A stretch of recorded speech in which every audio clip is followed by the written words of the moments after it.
Hun, Yes, babe. I have some questions about your stepfather, Jack. Is that okay? Go right ahead. So, when did you first meet Jack? I met Jack basically after a 14-hour journey from hell.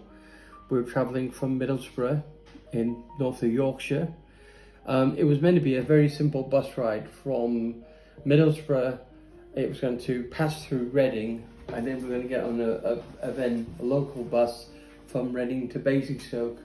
But for some reason, because our bus from Middlesbrough had broken down so many times, we were late getting back to the Reading bus station, and then the bus had already left. So a very kind person basically transported us and all our luggage, my mum and my two sisters, so it was three of us, from Reading station all the way down to Basingstoke. And then my dad was really worried, Jack, my stepfather, was very worried. He was waiting outside the house. Basically, a strange car pulled up, and then we all piled out. Sean and Tony, my two older brothers, had already been delivered by the social workers a few days earlier, so they had already settled into the house. So Jack finally met me and my two sisters at something like 3 a.m. Like I said, we were all very tired, so he immediately didn't start with all the questioning. He just said, right, okay, we're going to have a very light meal, and then you're going to go to bed and get some sleep. Okay. So, what was your first impression of him? My first impression was my mum had said that he was a very good man. Jack was only about 5'5". Mm-hmm. He had very blonde hair. He was a very quiet man, but as we got to know him throughout our lives, he was a very honest, very sort of respectful sort of guy. Mm-hmm. He'd served in the armed forces. He was a paratrooper. He jumped into Europe on D-Day. Mm-hmm. He then jumped into Arnhem. He did all the major jumps that the British Parachute Regiment had done in the Second World War. So he was a very brave man, but I believe he was a very honest guy. So he was a paratrooper like you? He was a paratrooper as well. Oh. But obviously he served through the Second World War, so I think he had a much rougher time than anybody else. Okay, so was there a moment when you realized he truly cared about you? I don't think Jack actually You cared. can call him Daddy if you're comfortable about that. I'm comfortable calling him Dad, but he was very uncomfortable when we called him Dad. I always called him Jack because he gave me permission to do so. I just think Jack was one of these guys. He was a very, very humble guy, and he was a very honest one. So for me, one of his amazing traits was he took on 5 kids, but he didn't have to because he loved my mom.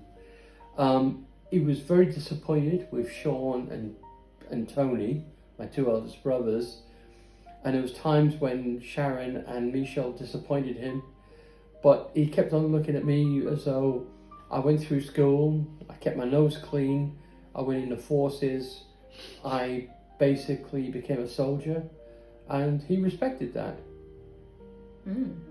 So, what's the biggest lesson Jack taught you? The biggest lesson he ever taught me was literally keep your head down, don't volunteer for anything, which is a byword in the HM forces. Never volunteer for anything because you're going to end up getting yourself killed. It doesn't mean to say be a coward. It just means, just keep your skin clean. It's, do your duty, respect the code, respect the fact that you're a soldier, don't let the team down. So they're the things that he instilled in me, and that's the things I liked about Jack. He never beat around the bush. When he said he was going to do something, he did it, and I think that's what he instilled in me. So when I say I'm going to do something, I do it. Okay. If Jack were here today, what would you like to thank him for? I'd like to thank him for the fact that he basically took on responsibility for looking after 5 kids that were not his own. It was a big task. As I said, Sean and Tony let him down constantly. They give him a lot of grief. And there was times when I feel that Sharon and Michelle let him down because he tried to instill in them the same values that he instilled in me. But it seemed to take with me, but it seemed to bounce off the other 4. How did Jack influence the kind of father you wanted to become? I don't think he influenced it. I don't think he influenced the kind of father I became, because those traits were already in me. Because as you said, I didn't have a very good childhood. I lost my own father when I was 5 on Christmas Day. But he just gave me some resilience that when life turns against you, when all seems lost, you just have to dig deeper and just keep plugging away.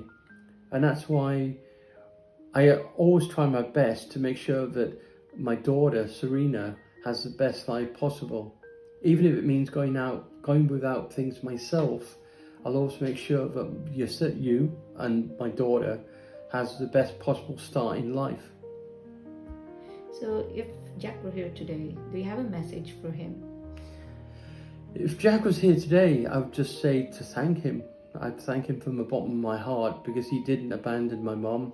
He stuck with us through thick and thin. Even when he was diagnosed with cancer, and it took him far too young.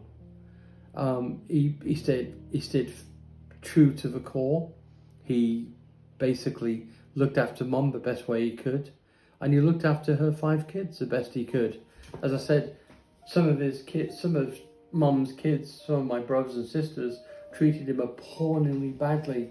They disrespected him, and that for Jack was the unforgivable thing. But he was brought up to respect a certain code, a certain ethics, and out of the 5 children he tried to look after, I was the only one that seemed to stick and live by the ethics and the code that he tried to instill in all of us. So that's it. That's it. Thank you for that. No worries.